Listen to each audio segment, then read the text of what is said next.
தமிழ் சினிமாவில் முன்னணி ஹீரோவாக இருப்பவர் சிவகார்த்திகேயன். அமரன் படத்தின் மாபெரும் வெற்றிக்கு பின் ஒரு படி மேலே சென்று விட்டார் என்றுதான் சொல்ல வேண்டும்.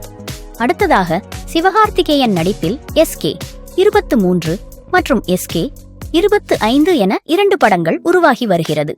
இதில் ஆர் முருகதாஸ் இயக்கி வரும் SK 23 படப்பிடிப்பு முடிந்த நிலையில் தற்போது சுதா கொங்கரா இயக்கத்தில் உருவாகி வரும் SK 25 படத்தில் நடித்து வருகிறார்.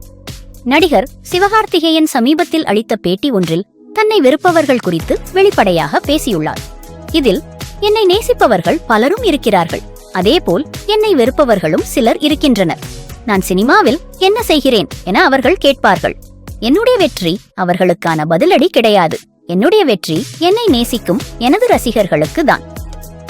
சமூக வலைத்தளத்தில் உள்ள குறிப்பிட்ட சில குரூப் என்னோட படம் தோல்வியடைந்தால் என்னை கடுமையாக அடிப்பார்கள். படம் வெற்றியடைந்து விட்டால் என்ன தவிர மற்றவர்களை பாராட்டி பேசுவார்கள் என கூறியுள்ளார் சிவகார்த்திகேயன்.